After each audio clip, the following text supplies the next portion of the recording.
আসসালামু আলাইকুম বন্ধুরা, আইফোন 12 এর হেয়ার স্পিকার বাজে না, কিছুই সাউন্ড আসে না, লাউড স্পিকার ঠিক আছে। তো এটার আমি এখন হেয়ার স্পিকারটা চেঞ্জ করব, শুধু অনলি স্পিকারটা চেঞ্জ করব, কেবল চেঞ্জ করব না, কারণ কেবল চেঞ্জ করলে ফেস আইডি কাজ করবে না, সেজন্য আমি হেয়ার স্পিকারটা শুধু চেঞ্জ করে দেব। দেখেন ফোনটি খোলাটা কতটা ক্রিটিক্যাল, এর আগে খোলা হয় নাই, সম্ভবত অনেক হার্ড। তো যেগুলা ফার্স্ট টাইম খোলা হয় ফোন, ওই ফোনগুলা খোলা একটু ক্রিটিক্যাল, খুব কেয়ারলি খুলতে হবে, না হলে ডিসপ্লেটা নষ্ট হয়ে যাওয়ার সম্ভাবনা থাকে।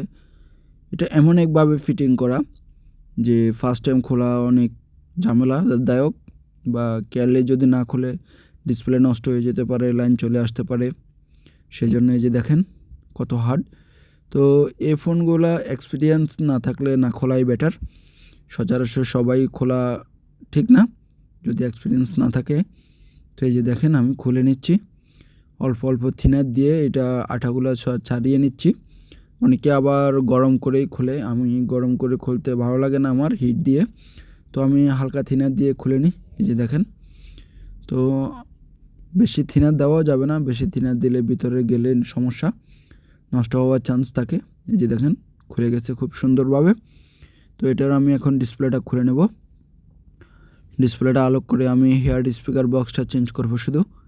যে দেখেন স্ক্রুগুলো খুলে নিচ্ছি, সবগুলো খুলে কাভারগুলো খুলে নেব।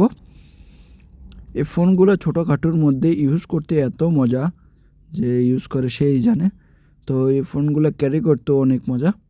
তো এই যে দেখেন সচরাচর এগুলার হেয়ার স্পিকারগুলো নষ্ট হয় না, খুব কমই নষ্ট হয় আইফোনের। তো এটা কেটে গেছে সম্ভবত, তো এটা আমি এখন চেঞ্জ করে নতুন একটা লাগাবো।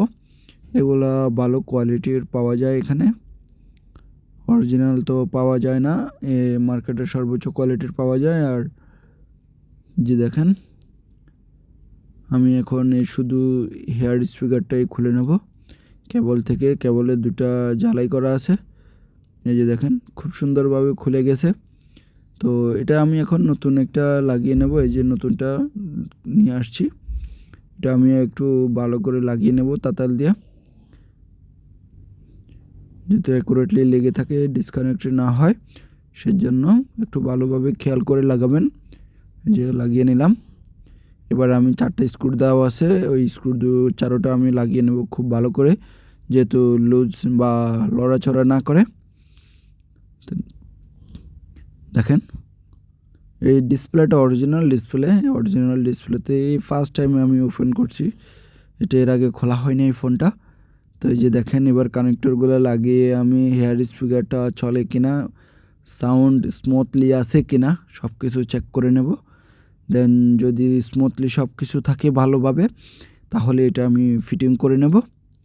এই যে দেখেন লক দিচ্ছি, লক তো ভুল দেখাচ্ছে, আমার থিনারের কারণে এটা উঠে গেছে। তো এই যে দেখেন কয়েকবার ট্রাই করলাম, এবার আবার ট্রাই করে দেখি, ঠিক আছে এখন খুলছে। এবার আমি চেক করে দেখব স্পিকারটা অ্যাকুরেটলি বাজে কিনা। হ্যাঁ ঠিক আছে, শোনা যায়। তো আমি লাউড দিয়েও দেখছি সব কিছু ঠিক আছে। তো এবার এটা আমি ফিটিং করে নেব, এ টু জেড সব কিছুই ওকে আছে। এবার কভারগুলো লাগিয়ে নেব, কভারগুলো লাগিয়ে ভালোভাবে উপরে স্ক্রুগুলো বসিয়ে দেব। এই যে দেখেন অনেকগুলো স্ক্রু দেওয়া আছে। ফার্স্ট টাইম ব্যাটারি কানেক্টরের উপর যে দুইটা স্ক্রু, ওই দুটো ভালোভাবে লাগিয়ে নেব। এরপরে হেয়ার স্পিকার কেবলের এখানে এই কাভারগুলো অনেকে লাগায় না, এই কাভারগুলোর কারণে কাস্টমারদের অনেক ধরনের সমস্যা পড়তে হয়। হাত থেকে পড়লে বা চাপ পড়লে এই কানেক্টরগুলো খুলে যায়, তখন ডিসকানেক্ট হয়ে গেলে আর ফোন কাজ করে না, একটা না একটা সমস্যা পড়তে হয়। সেজন্য কাভারগুলো খুব ভালোভাবে লাগিয়ে নেবেন। এই যে হয়ে গেল আমার স্পিকার চেঞ্জ করা, বাইরের স্ক্রু দুটো খুব ভালোভাবে লাগিয়ে নেব।